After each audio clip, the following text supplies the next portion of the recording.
Good afternoon. My name is Jodie Parys, and I'm here from the University of Wisconsin-Whitewater.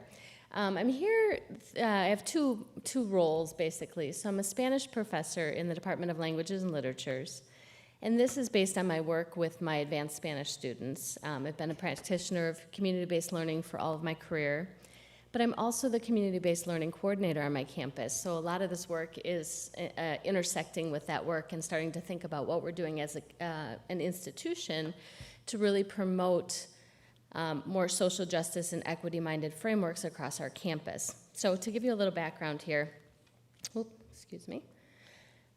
Whitewater is a small community, 14,000.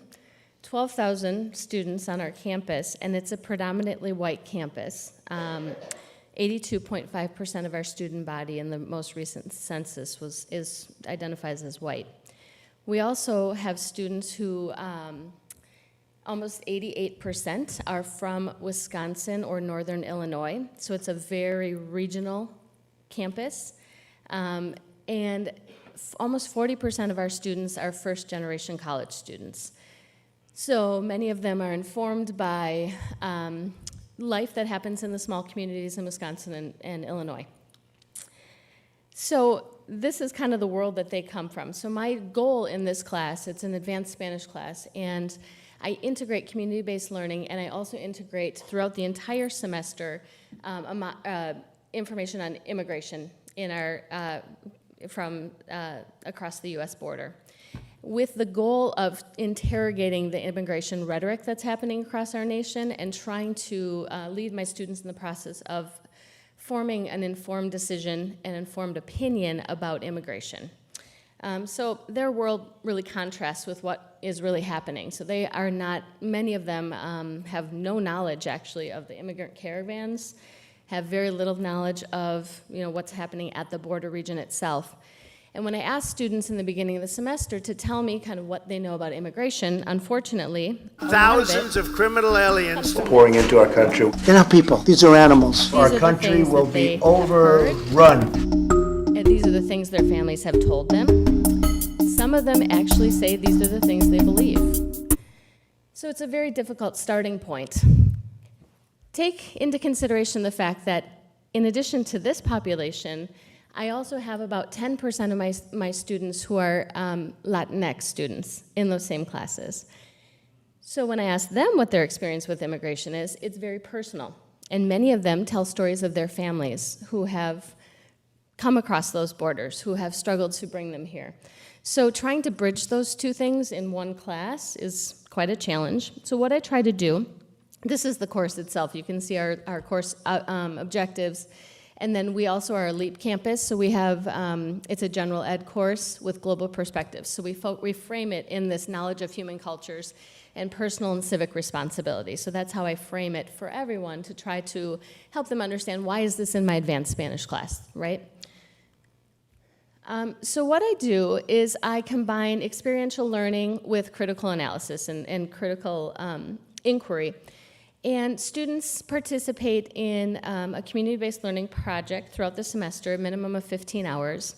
And these projects and partnerships have been formed through my work in the community. So I'm part of an organization. I was actually invited by the Latinx community leaders in our we have two counties that straddle the university, to really we come together monthly and we talk about the needs of the community, we talk about the assets of the community, and we talk about ways that we can partner. So from that work, we've identified ways that they feel that we could most effectively partner, including mentoring and tutoring of ELL students. We have a very large population of ELL students in our local school district. There's also a lot of adult ELL classes and the need for childcare for the families that are participating in those classes. There are citizenship classes at our local literacy council, so they would like assistance with those. We have several bilingual and multilingual parishes and schools in our area, and then health and dental clinics that specifically serve those communities. So there are a lot of different partnerships, but in all of the partnerships, students are working with community partners that are directly serving our Latinx community, and many of them are immigrants and newly arrived immigrants. So they're working in that area, and these are partners who are aware of my goals and are helping me in this process.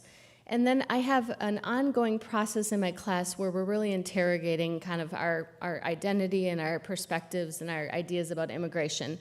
So it starts with self-reflection, asking students to really look at their own construction of identity, what experiences they've had with that identity. Then we look at some nonpartisan articles on immigration, trying to break down that rhetoric and get behind it and understand, okay, where are we as a nation? Where have we been as a nation? What are some of the proposals that are out there? We look at documentary films on immigrant experiences. They have a project where they are able to either research the immigrant experience of someone that they know, or someone that is famous, or they have quite a few. So they students bring in the experience of others that they know, and then they engage in written reflection and research on immigration in our local and regional communities, partnered with reflection, connection, and taking time to deconstruct the rhetoric. So with their community-based learning, let me just see here. Sorry, the 1 minute sign is like, sorry. So in the community, they're working to, so I try to make it parallel. So there's introduction to the community, introduction in the classroom, and trying to make sure we're aligning our goals.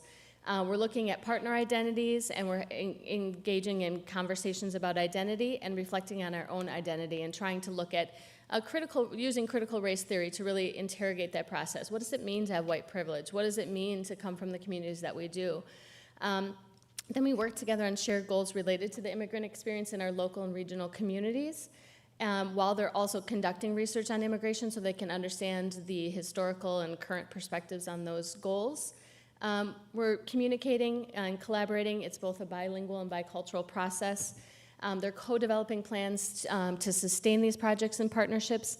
And then there's a final presentation and celebration with the community partners and members. And a lot of times, this is the first time some of these students and families have accessed the university. So part of the goal of this is to break down those barriers between the community and the campus and really make the community, like you were saying, Estela, a place that these students and families can see themselves, right? And then I'm starting to move into integrating more intentionally contemplative practice in this, and that's, I think, where I'm hoping to go in the future and in my next steps. So, thank you.